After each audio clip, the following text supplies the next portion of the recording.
So this lesson depends on the lesson before last one, the lesson in which we discussed the passage. I will assume that you have already studied the passage, office organization. And below this video, you will find the passage in case you want to refer to it. It doesn't matter so much if you do question 1 or question 2 first, but it's important to study the passage before you look at the questions. So here is the question. Pause the video, answer this on your own, making reference to the passage, and then we'll talk about it. Okay, the author suggests what about communication in the workplace? What does the author suggest? Answer choice A, it creates excessive noise that can distract workers from their task. So that's interesting because the author definitely does talk about noise level, and it talks about how noise level disturbs the workers, but in different places the author is talking about communication. In the second paragraph, this is a workspace in which communication is highly valued. In the third paragraph, they talk about higher levels of collaboration in the open office workplace. So it's not actually clear, is the communication producing the noise that distracts the employees? So it may be It is possible that people are just having the communication relevant to their work, and that produces the noise that distracts the employees. Or it is possible that the communication is handled very discreetly. Maybe people step into separate offices or something to have those discussions, but the noise in the office space comes from people blasting music or playing video games or telling jokes and laughing or things that have nothing to do with work-related communication. And so it's a bit unclear. It could be that the communication is contributing to the noise, but we don't know that for sure. So we're going to put some question marks here. Maybe we accept that if nothing better comes along, but we have a lot of doubts about that one. B, it is vital to productivity in all fields of the economy.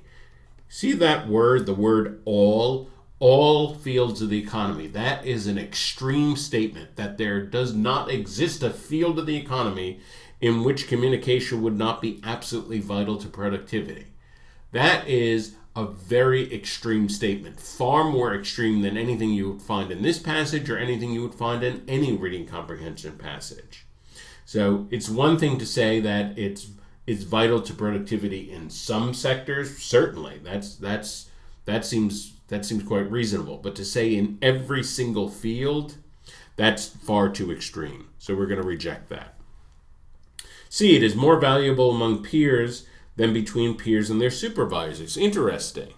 So they actually talk about, in the second paragraph, allowing lower level employees access to more experienced employees rather than sequestering those senior workers in discrete assigned offices separated by doors. And theoretically, this would encourage apprenticeship. So in other words, the more senior people mentoring the younger people. And it makes sense that those more senior people who would be locked away in separate offices, at least some of them are going to be superiors. So there is something quite valuable about peers and their superiors communicating. And so is it more valuable or less valuable than communication among peers? That's not clear. That's not really discussed in the passage. So there's no evidence for this claim at all. D, it is facilitated by a less hierarchical office layout. Interesting. So the more hierarchical office layout was the one discussed in the first paragraph. This was the factory-style workout.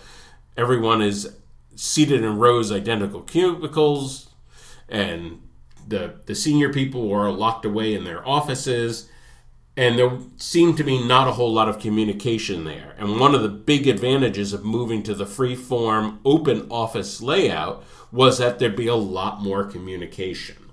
So this one seems to be strongly supported by the passage. So we'll read E just to make sure.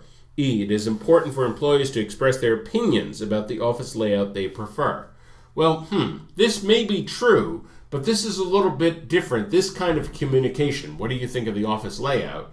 That's a little bit different from the communication that the passage is discussing. The passage is discussing collaboration, about the communication that people use when they're working together and cooperating and talking about the vision of the organization, it's the whole work-related conversation. It may also be true that employees feel more listened to if you say, well, how do you like this office layout?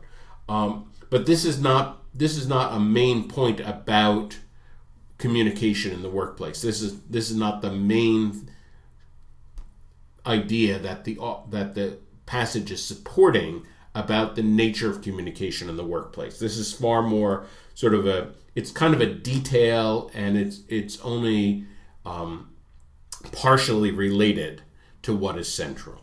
So we're going to reject that. We're going to reject A because there's a lot of uncertainty in A. We can't make up our mind about A.